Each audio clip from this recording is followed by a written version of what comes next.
महाराष्ट्र सरकारची मेगा भरतीसाठीची ऐतिहासिक घोषणा करण्यात आलेली आहे. मित्रहो, महाराष्ट्रामध्ये 70,000 पेक्षा जास्त पदांसाठीची मेगा भरती लवकरच सुरू होणार आहे. याबाबतची संपूर्ण माहिती आपण या व्हिडिओमध्ये बघणार आहोत. तत्पूर्वी तुम्ही जर या चॅनलवर नवीन असाल तर या चॅनलला नक्की सबस्क्राईब करा. तर मित्रहो, महाराष्ट्राचे आवडते मुख्यमंत्री देवेंद्र फडणवीस साहेब यांनी अलीकडेच एक स्टेटमेंट दिलं आहे आणि ज्यामध्ये सांगितलं आहे की जवळपास 70,000 पेक्षा जास्त पदांसाठीची मेगा भरती लवकरच सुरू करण्यात येत असून त्यामधील जवळपास 20,000 पेक्षा जास्त पदे हे एमपीएससी मार्फत भरल्या जाणार आहेत आणि जवळपास 50,000 एवढे पदे हे बाहेरील माध्यमातून भरल्या जाणार आहेत.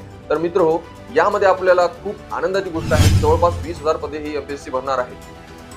तर मित्रहो, एमपीएससी मार्फत आयोजित करण्यात येणाऱ्या जवळपास 20,000 पदांसाठीचे जे सेवा प्रवेश नियम आहेत, याबाबत सेवा प्रवेश नियमांच्या सगळ्या नियम आणि अटी लक्षात घेऊन नवीन सेवा प्रवेश नियम करण्यासाठीचे आदेश सर्व विभागांना आपले महाराष्ट्राचे मुख्यमंत्री देवेंद्र फडणवीस साहेब यांनी दिलेले असून लवकरच कौशल्य आधारित सेवा प्रवेश नियम तयार करून आपल्या समोर येणार आहेत. याबाबतची संपूर्ण माहिती आपण आपल्या या युट्यूब चॅनलवर नेहमी टाकत राहू, म्हणून तुम्ही या चॅनलशी जुळून राहा आणि जर चॅनलला सबस्क्राईब केलं नसेल तर या चॅनलला नक्की सबस्क्राईब करा.